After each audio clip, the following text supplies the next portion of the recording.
De Heer zij met u en met uw geest.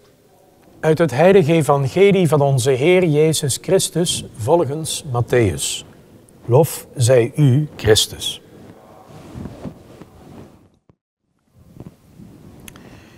In die tijd trok Jezus zich terug naar de streek van Tyrus en Sidon.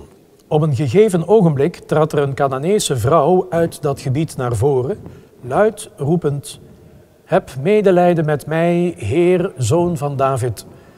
Mijn dochter is van een duivel bezeten en wordt verschrikkelijk gekweld. Maar Jezus gaf haar in het geheel geen antwoord. Toen wendden zijn leerlingen zich tot hem met het verzoek: stuur die vrouw toch weg, want ze blijft ons achterna roepen.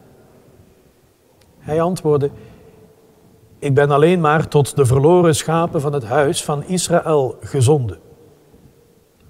Maar de vrouw kwam naderbij, wierp zich voor zijn voeten neer en zei: Heer, help mij. Hij gaf haar ten antwoord: het is niet goed het brood dat voor de kinderen bestemd is aan de honden te geven. Toch wel, Heer, sprak zij, want de honden eten immers toch ook van de kruimels die van de tafel van hun meesters vallen? Daarop zei Jezus tot haar: vrouw, gij hebt een groot geloof. Uw verlangen wordt ingewilligd. En van dat ogenblik was haar dochter genezen. Zo spreekt de Heer. Wij danken God.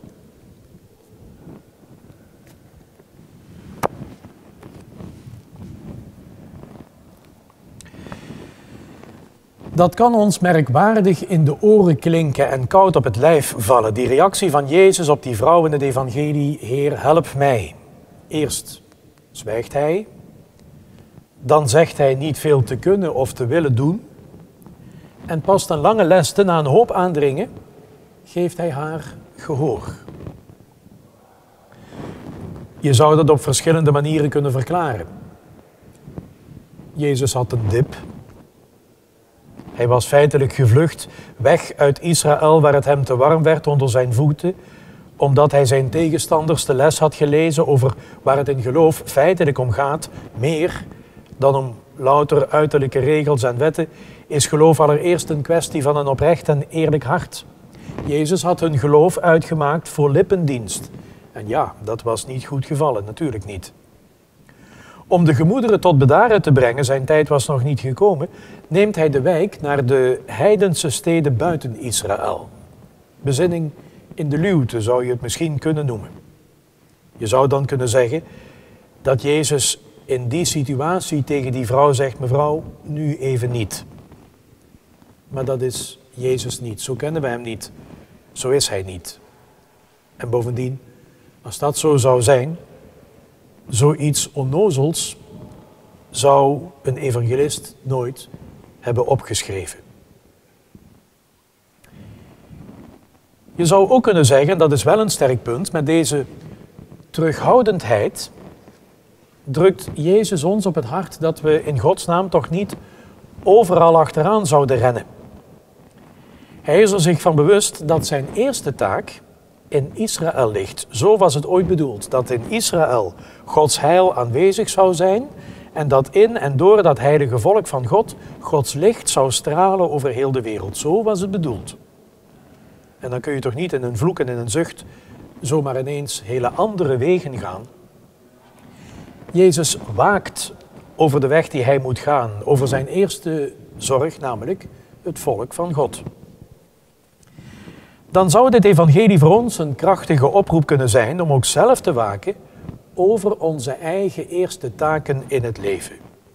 En dat is, naar God, ons gezin, ons werk, onze inzet, onze vrienden, daar waar we nodig zijn, daar waarop ons gerekend wordt. Dat we dat altijd voor zouden laten gaan en dat we daarin trouw zouden zijn. We hebben dan vandaag zo ontzettend veel wat allemaal moet of waarvan we menen dat het moet. Maar waken we ook over onszelf en zoeken we en vinden we onszelf ook en God en elkaar? Of lopen we alles voorbij en iedereen omver? rennen we overal achteraan. Van het een naar het andere, van hier naar daar en weer terug. En God weet wat het volgende dan weer is, wat we menen niet te mogen of te kunnen missen. Kan en mag allemaal natuurlijk. Maar wat? Als dat ten koste gaat van onze eerste liefde en onze eerste taken in het leven. Ons thuis, ons werk, ons engagement, onze vriendschappen, daar waar we nodig zijn. Maar er zit nog een diepere betekenislaag onder dit evangelie. Onze paus verraste een hele tijd geleden vriend en vijand met zijn uitspraak over hoe om te gaan met alles en iedereen die anders is. Hoe gaan we om met mensen die een andere mening zijn toegedaan of die een andere levenswijze gekozen hebben dan zoals dat vanuit ons geloof als ideaal wordt voorgehouden? Wie ben ik, zei de paus, om zo iemand te veroordelen als hij of zij in zijn hart daadwerkelijk Christus zoekt te dienen. Dat laatste zei de paus er expliciet bij. En daarmee slaat de paus de spijker recht op zijn kop.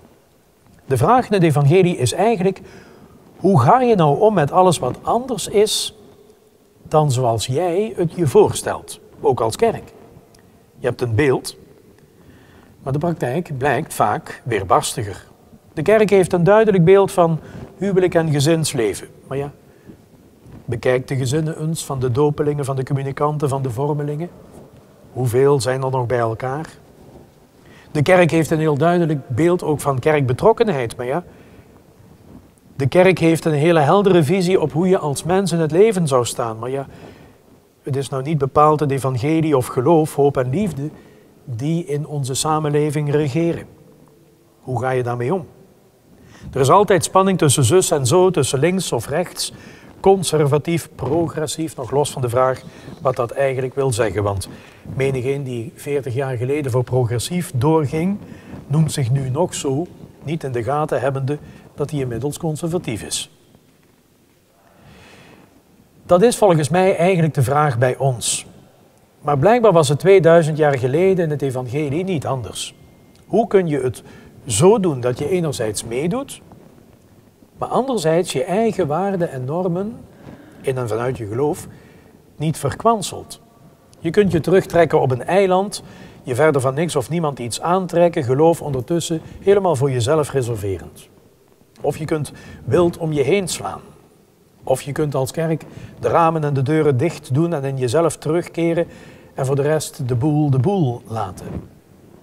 Maar is dat wat Jezus is komen brengen?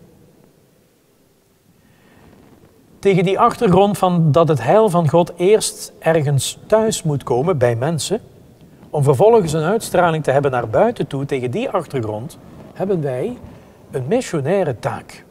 Namelijk om overal waar we komen van Gods licht en liefde te getuigen. Zeker niet altijd gemakkelijk, maar voor die toewending naar de wereld rekent God op ieder van ons. Amen.